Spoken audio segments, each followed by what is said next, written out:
സ്നേഹം,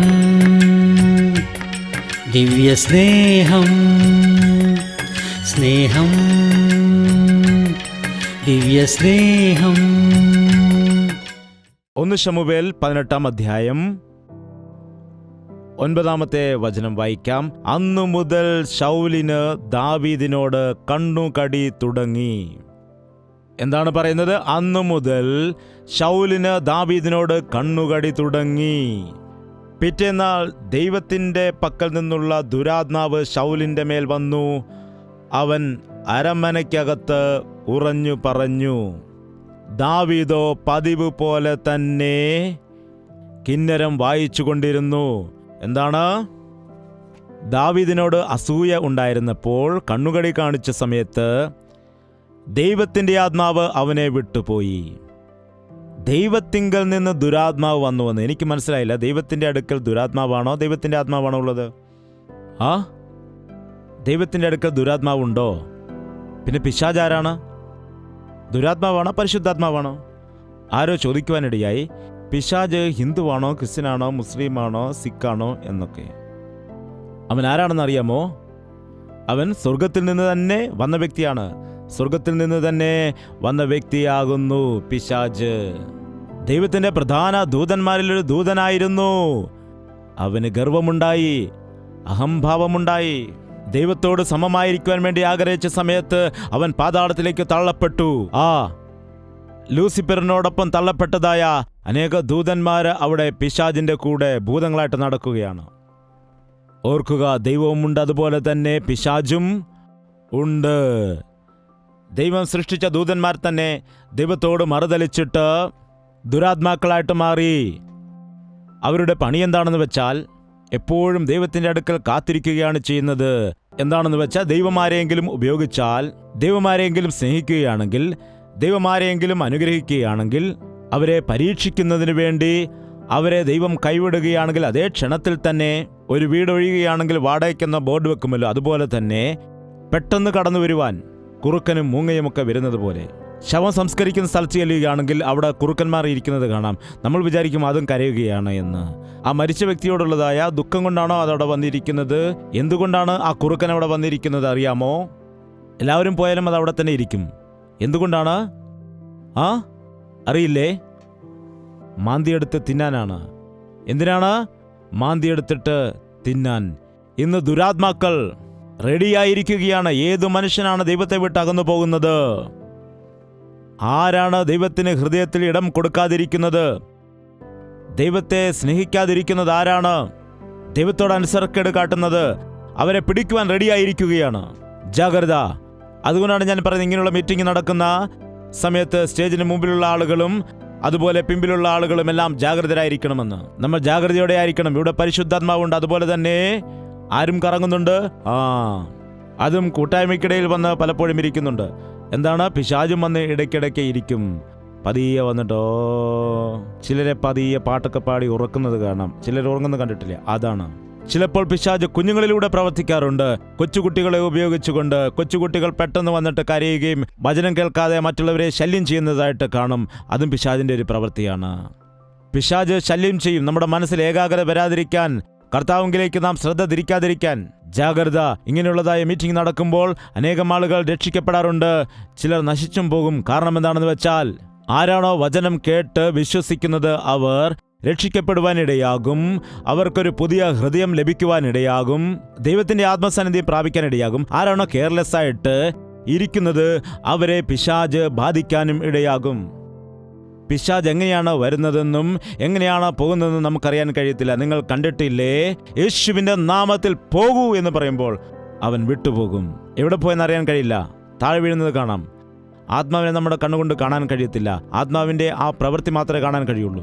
എന്നാൽ പിശാച് പോയ ശേഷം ആ വ്യക്തി എഴുന്നേൽക്കുമ്പോൾ, എന്തു പറ്റി എനിക്ക്? ഇത്ര നേരം നിങ്ങൾ ബഹളം വെച്ചില്ലേ? അയ്യോ, ഞാൻ അറിയുന്നില്ല. എന്തു പറ്റി? ഇപ്പോൾ എങ്ങനെയുണ്ട് സഹോദരി? ഇപ്പോൾ കുഴപ്പമില്ല. നേരത്തെ വളരെ അസ്വസ്ഥതയായിരുന്നു. അതാണ് സംഭവിച്ചത്. പിശാച് എപ്പോൾ വരുമെന്നറിയാൻ പറ്റത്തില്ല. പതിയെയാണത് വരുന്നത്. ആർക്കെങ്കിലും അങ്ങനെ പിടിച്ചിട്ടുണ്ടോ? ഉണ്ടെങ്കിൽ പറയണം. ഇങ്ങനെയുള്ള സ്ഥലങ്ങളിലൊക്കെ വളരെ കുറവാണ്. എന്നാൽ വളരെ ഉൾനാടുകളിലാണ് കൂടുതലായിട്ട് കാണാൻ കഴിയും.